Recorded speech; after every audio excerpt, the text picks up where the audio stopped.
Welcome to InnoBoot parallel session on precision oncology. Great to have you all on board. We're going to have a presentation by Sophie Dusoswa on precision medicine.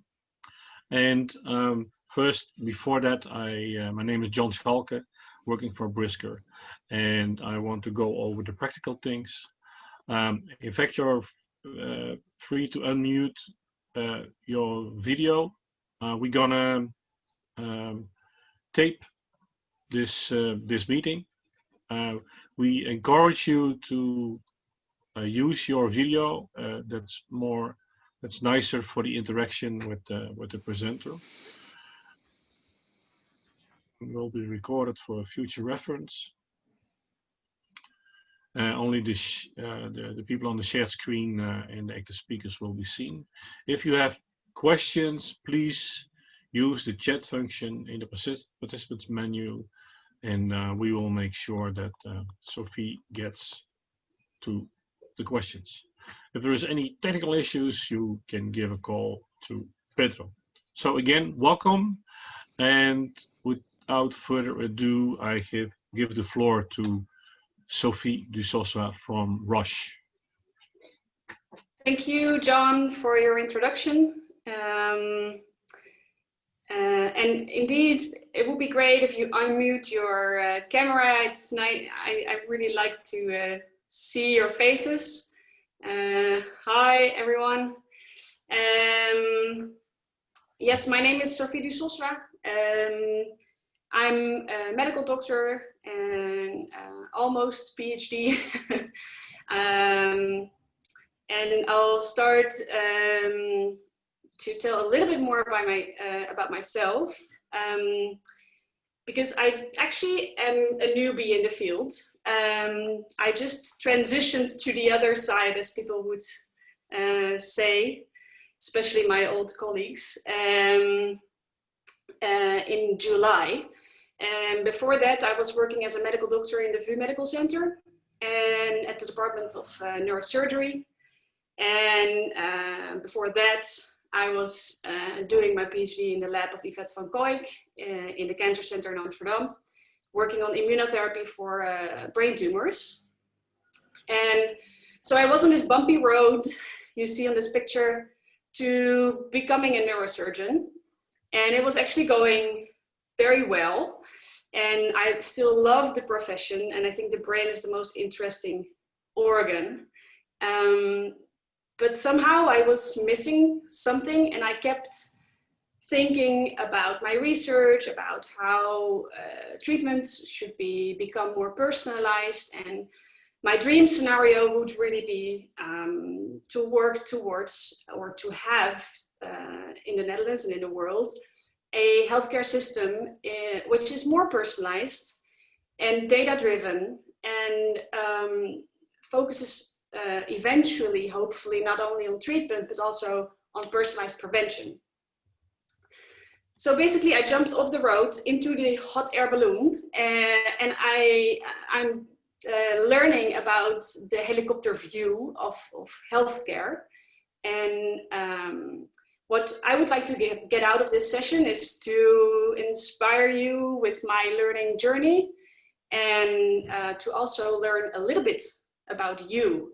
So maybe you can open your chat function or just unmute your mic if you want to just shout out something, and just share very quickly, like, what is the purpose of your company or of your work, and what would you want to take out of this session? I want to take a minute, something like that for that. If you want to share something, I'll need to open my chat, I guess.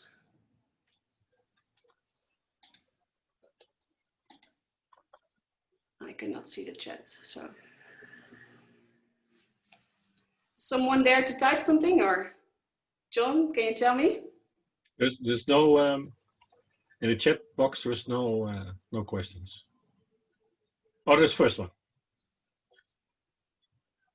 What is your, I think that's related to the purpose, the question on the purpose. Marco de Boer from Predica says, Predica wants to contribute to the prevention of cervical cancer By the way, they will give a presentation later on. There's also Rikus Wolbers, who is director of your Tech Campus, and he says my company is a campus to the Novio Tech. Campus for life science and high tech. Ruud Schuurman connects to the campus. Okay. Ingrid wants to give support bringing precision medicine into the practice. Grant writing perspective with a PhD in biochemistry. That's Ingrid. Okay. Pedro is a lecturer drug discovery at the HAM, setting up new lectorate. And the purpose of Rikus is to house companies and support them in the growth. And Alessio tells us he's still in the university, but striving for a career in science. So that's the current remarks, Sophie. Okay, cool. Thanks for sharing, guys. Nice to know who I'm talking to. From Claudie van der Vecht. Claudie van der Vecht, my function is innovation consultant for MedTech, developing subsidy proposals. I'd like to soak up all information, giving this afternoon to keep updates. Yeah, that's it. Okay, thank you guys. So during this presentation, I would like to tell you why we believe in personalized healthcare, how we aim to change the system, and what we're doing today to reach our goals. So why personalized healthcare? The current course of healthcare is really unsustainable, and this is probably not new for you. The world population is growing. It's projected to reach like 11 billion the end of the century. People are living longer, and the prevalence of chronic diseases is increasing. So, for example, I believe end of this century, or half of this century, basically in 20 to 40 years, the incidence of cancer is expected to have increased by more than 60%. So these growing healthcare demands are increasing costs and putting a strain on resources. So transformations towards personalized healthcare are needed to meet these healthcare demands and improve patient outcomes. So just to make sure that we're on the same page, what we mean by personalized healthcare is, for example, in our current situation with COVID, we could vaccinate all the Dutchies, 17 million people. But does that make sense? When 85% of infections are mild or even without symptoms, and mortality rate is about 0.3%. At this point, we can't predict who is at risk for a severe infection, but that's basically what's our ambition. We want to work on a healthcare system in which we are better at predicting who needs the treatment and who doesn't, because this will save costs of unnecessary treatments and will benefit patients because they won't need to take treatments that will not work and will only give side effects. Of course, in the case of COVID, there's also the factor of herd immunity. So I'll keep that out of the equation, but I hope you understand what we mean by data-driven personalized healthcare now. So this is a slide that really shows the essence of why I left academia. It's actually very simple. I truly believe that we are in the middle of a very special moment in history. It's an incredible opportunity to transform healthcare. And this is because of a convergence of two revolutions in both life sciences and data science. In life sciences, we are collecting new types of data, such as genomics and other types of omics. For example, the presentation of Jos Oomen also contributes to, of course, our huge knowledge collection and development of biomarkers. And this provides a deeper understanding of our patients. So the combination with a revolution in technology and analytics provides opportunities to address healthcare challenges in a way we've never been able to accomplish before. And I'm really convinced this will accelerate research and development of medical advances and improve patient outcomes. So as healthcare demands and costs are increasing, it's essential that we contribute our part to the solution. And therefore, by 2030, Roche aims to bring twice as many medical advances at half the cost to society. And we're investing more in research and development than ever before. We're pricing medicines lower, and via early broad genomic testing, we aim to avoid unnecessary therapies and eliminate medical waste. So how can we leverage data, technology, and analytics to advance clinical research and clinical care? Working towards personalized healthcare and precision oncology is actually not something new. This has been on the agenda for a long time already. And the right treatment for the right patient at the right time, that's really been the aim for decades. So what is new? I think the way we'll get there has changed tremendously. I stole this comparison from an inspiring talk I once heard from Mark Lee. He is our global head of personalized healthcare. And so think about where we're coming from. A single lane A2 from Amsterdam to Utrecht. In healthcare, we were creating subgroups of patients based on single biomarkers, and we're performing large clinical trials with defined subgroups of patients. And basically now we want to go from the left picture to the right picture. We're working on an information superhighway, so to say, which is a much more comprehensive and faster way to ultimately come to the right treatment for the right patient at the right time. So the destination really remains the same, but the way we get there is rapidly changing. So what do I actually mean by this information superhighway? We are now at the point in history, as I already mentioned, where we have this convergence of revolutions. And this merger of knowledge provides an exceptional opportunity to transform the healthcare system. So what this really means is we've made good progress in the past in personalized healthcare, but a major limitation has always been the amount of data and basically the resolution at which we are able to look at patients and their disease, of course. So it's just like simply the number of pixels are fewer than what we desired. So imagine the progress we can make if we could make the picture much sharper. If we had much deeper understanding with the new omics we have, like genomics, but also advanced imaging techniques.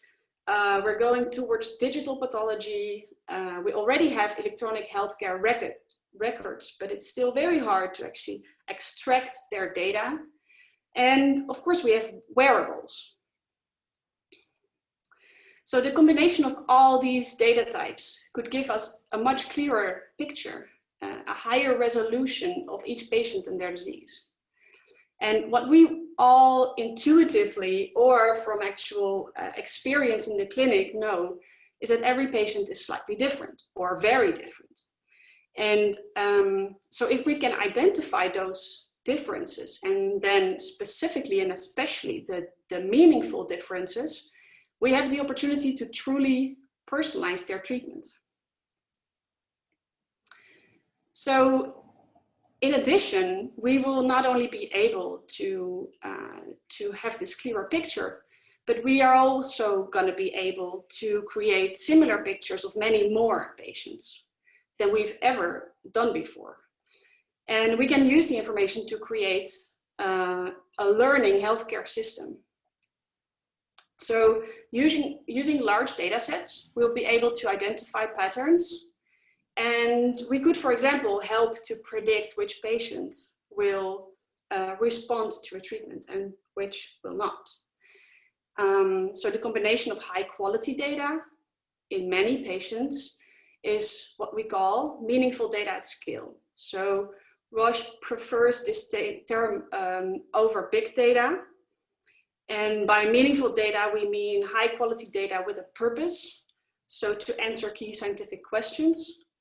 And at scale means covering enough patients for the data to actually be generalizable. So to leverage meaningful data at scale for the generation of real world evidence and to accelerate medical advances, Roche acquired a company called Flatiron Health. You might know it. It's a data company in the US, and it has collected clinical data from over 2.5 million cancer patients.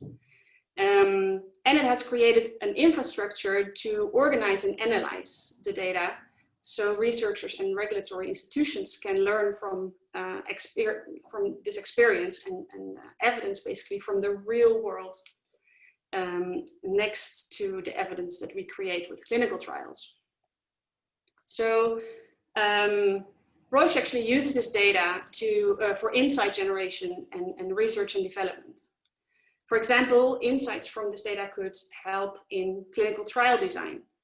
For example, better prediction of response to treatment increases your power and allows for smaller patient groups and thus faster clinical trials.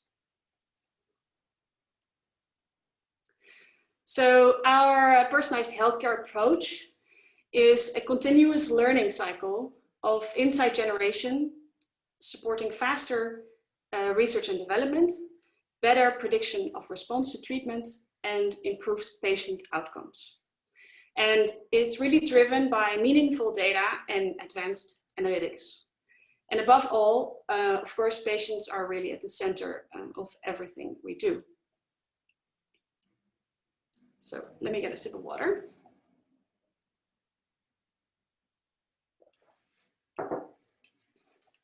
So what are we then doing today to support the transformation to personalized healthcare?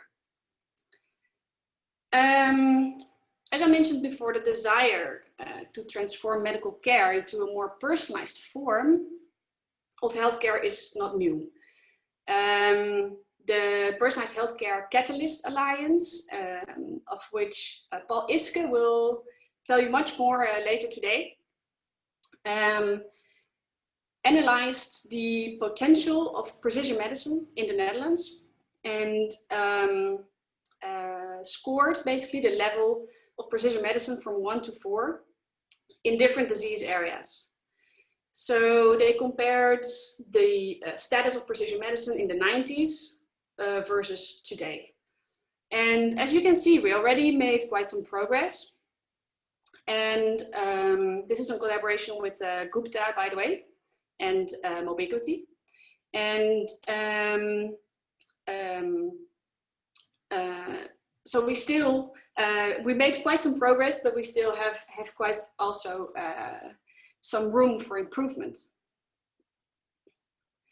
So if we have a look at where we might be heading, Gupta made an estimation of the potential of precision medicine in the Netherlands and calculated that if all the cutting edge technology and advancements that are currently in development, if they're all implemented, then at some point, we don't know when, but if they're all implemented, a Dutch person could have 2 to 4 extra weeks in good health every year, or 3 to 7 extra healthy years in a lifetime. And that improvement is basically as if there's no more disease in the south of the Netherlands, beneden de rivieren. So this is a moment to go a bit deeper into precision oncology, the field I'm currently focusing on. So this image shows a little bit about the past and the future of how we should look at oncology and patients with cancer. ever since doctors discovered tumors, they were really named after their organ of origin. So a tumor in the brain is a brain tumor, and a tumor in the lung is a lung tumor, and a tumor in the breast is a breast tumor. But within these patient groups, as depicted here in this figure, we still find quite some heterogeneity. If we look at the causes of the cancer and the genetic aberrations or defects that actually drive the cancer. And this is really important because we also see heterogeneity in the response to treatment. So patients with cancer have an average chance of 30% to respond to current treatments. But we know that if we target their genetic aberrations, these chances become much higher, and we can also predict better who will benefit. So what if we would turn it around and we would stratify patients based on the genetic defect that actually drives their tumor instead of the organ where we find the tumor? If we can predict a response to treatment based on tumor genomics, we can select the right treatment for the right patient.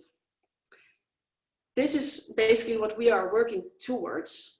And we believe that in personalized oncology, the type of tumor is less important, and the biology and the biological background that explains the development of the tumor becomes leading for the selection of treatment. And this is actually what we call tumor agnostic treatment. So tumor agnostic treatment is really based on the biomarker and biology driven. So the coming years, the expected number of tumor agnostic labels approved by the FDA and the EMA is expected to grow exponentially. So the status quo is basically that a drug is approved for a certain type of, it has a very strict indication, right? This is approved for a certain type of cancer with a certain biomarker or certain characteristics. So the change that we are making now is that some drugs will become approved tumor agnostically. So no matter the location or the histology of the tumor. So that's really, really great. That's a great development. But unfortunately, the healthcare system is not ready for this yet. And I'll explain why and how this works by telling you two patient stories. So if we imagine this woman has lung cancer, then her, or advanced lung cancer actually, then her standard of care treatment would be chemo. And her chance of response to her treatment will be 30%. So if we look at her genomic background or the genomic alterations in her tumor, we may find that she is, for example, she has an ALK mutation. So she's ALK positive. This is about 5% of non-small cell lung cancers. And this means that we can actually give her an approved treatment, which is an ALK inhibitor, which inhibits the protein that actually drives her cancer. And now her response to treatment becomes 80%.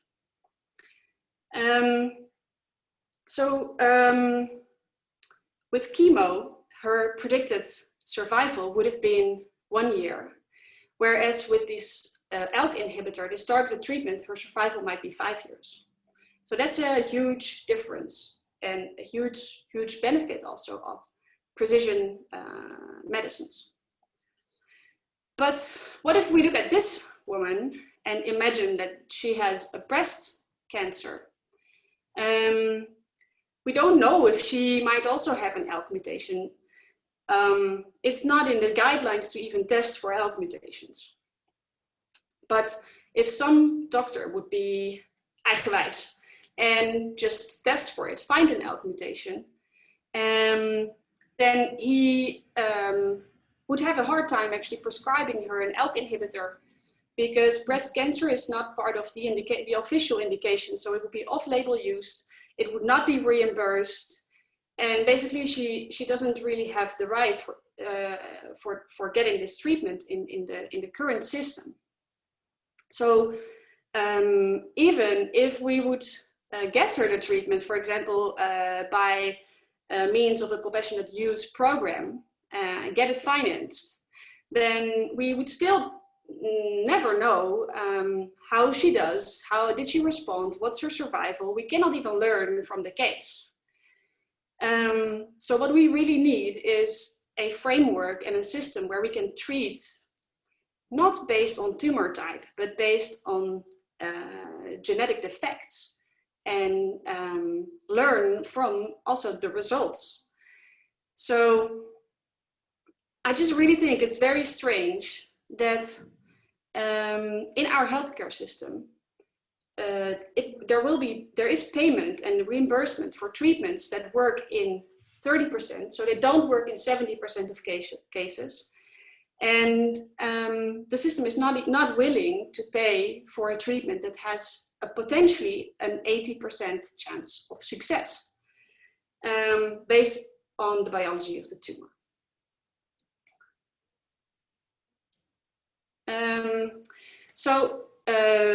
Last year, for the first time, a group of medications has actually been approved by the EMA for a tumor agnostic indication, so independent of tumor location. And the treatment indication of these tumors these drugs is tumors with NTRK gene fusions. So it's purely biology driven, independent of location of the tumor. And these tumors have, or these patients with these tumors have up to 60 to 80% chance of response to treatment. The problem is though, that it's extremely hard to find these patients. So, because looking at the incidence of genetic defects in tumors, there are many different genetic defects that you can look for. And NTRK gene fusions are one of the least prevalent. So this graph shows the prevalence on the y-axis and just a bunch of different genetic aberrations on the x-axis. And as you can see, across all tumor types, NTRK gene fusions are present in just 0.4% of cases. So to put that into practice, in the Netherlands, we have 25,000 new patients with advanced solid tumors yearly. So 0.4% is just 10 or 100 patients a year. And of course, they're spread over the country. So that means that every hospital might see one of those every year. And that's really like looking for a needle in a haystack. So how are we going to find these patients? We think actually broad molecular genomic profiling is the way to go. We should screen patients for possible targetable or actionable targets. And by actionable targets, I mean biomarkers which can be matched with a treatment. So especially because the number of genetic defects with possible treatments is exponentially growing. So Foundation Medicine is a market-leading molecular information company based in Cambridge, Massachusetts. And they are dedicated to transforming cancer care by providing comprehensive genomic profiling services. So they profile tumors, and they can do that by sequencing blood or tumor tissue. And they analyze the tumor tissue for over 300 possible genetic aberrations. They send back a report, they list the matching targets and whether or not these are approved and reimbursed. And if not, they also give an overview of the clinical trials where a patient could be treated in an experimental setting. So Roche actually acquired Foundation Medicine to accelerate broad availability of this comprehensive genomic profiling. And this contributes to the Roche vision of personalized healthcare. So to improve outcomes for patients, we have to understand what makes them unique, what drives the biology of their cancer. And Foundation Medicine has built a database of more than 300,000 cancer genomic profiles and is partnering with Flatiron Health, the other data company I was telling you about, to build the world's first and largest combined clinical genomic database. So this high-grade combined data can be used for research and regulatory purposes. And of course, this clinical genomic database is super important for precision medicine, because if we want to expand indications to new tumor types and establish more agnostic labels, we really have to deal with very small groups of patients. And if you need to randomize these patients, trials will take decades to collect the data for regulatory approval, for example. So this database can provide historic data for control arms, for example, and can thereby help to bring precision medicines to patients really fast. So with large amounts of high resolution data, we can eventually answer the key questions that I think are most important to patients. What is the best treatment for me? Am I going to respond? If not, will there be an alternative? And how long will I survive? Moreover, it will also help doctors make better, more informed decisions and achieve better results for their patients. So maybe interesting to discuss later is, we have so much technology in place.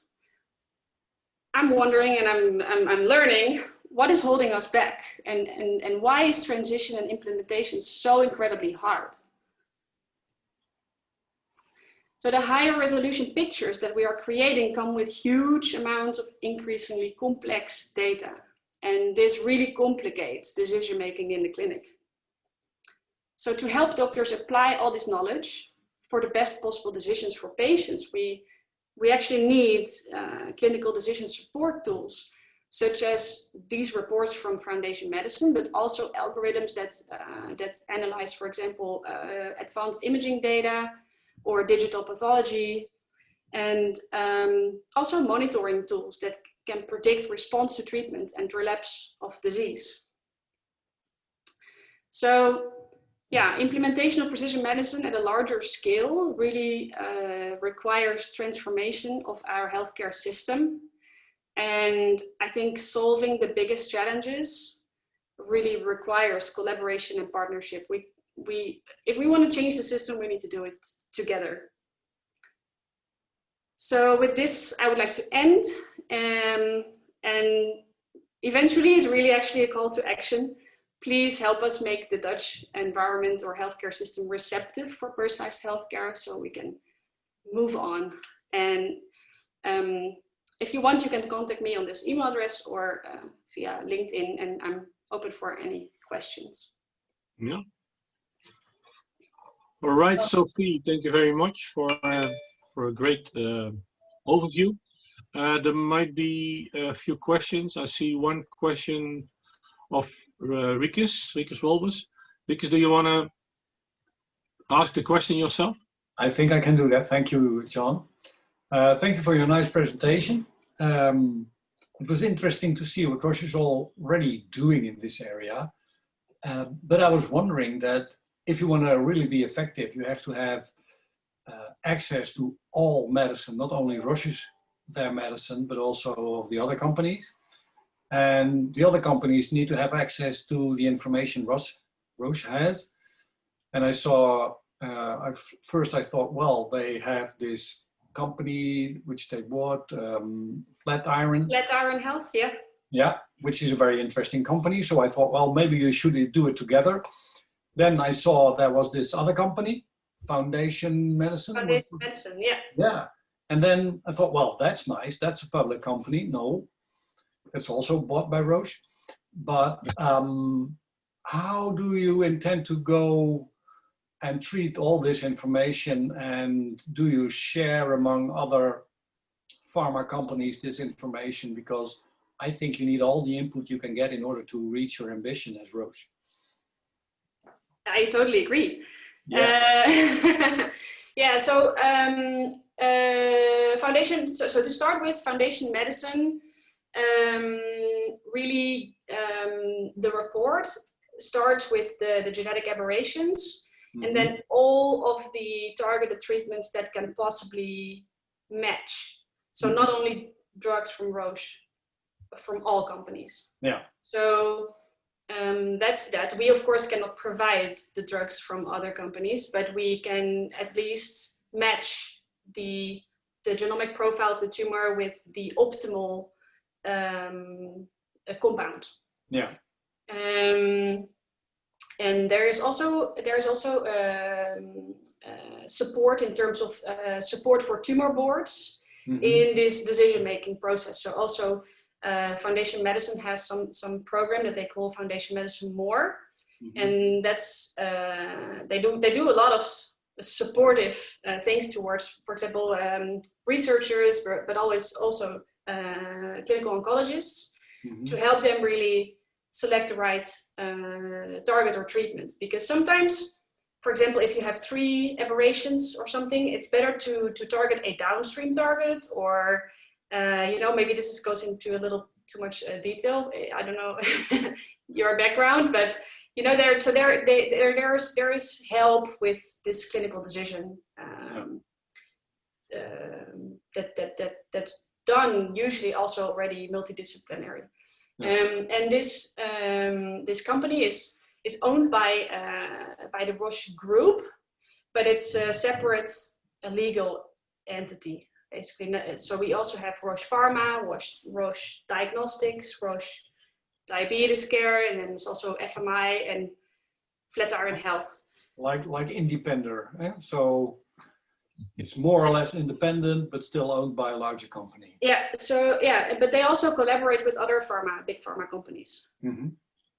Okay. So in that way, it's basically shared, and Roche really wants to support the broader implementation. Yes. Well, that's your ambition. So that's something you should do. Put the patient in the center, eh? Yeah. Company is supportive of the patient or supporting the patient. Yeah. Thank you very much. There is one other question from Marco de Boer from Predica. Marco, do you want to ask your question? You're muted, Marco. Now on? Yeah, now we can hear you. Great.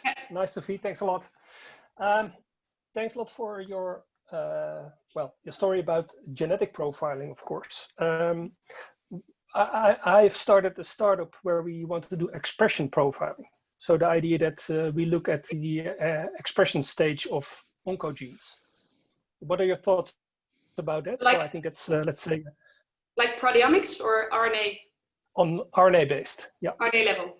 Yeah. Yeah, so I think that's very valuable. I mean, of course, in the central dogma, we start with DNA and go to proteins via RNA. And our drugs, or all the drugs in the world, are targeting most of the times, or almost always, the protein, of course, unless we're talking gene therapy or something. But in that sense, actually, looking at RNA is closer to the end product, and probably less prone to false positives and false negatives. It's also something. So Foundation Medicine now provides DNA next generation sequencing, and one of the next versions of the tests will include RNA sequencing. Yeah, so I think that's actually a very good idea to do that. Yeah. Thanks. Thank you. Any other questions? No? Then again, I wanted to thank Sophie for the presentation. There's going to be a short break, and then the next part of the parallel sessions will start at 2:45. So see you later. Bye. And Sophie and John, can you stay? Yep.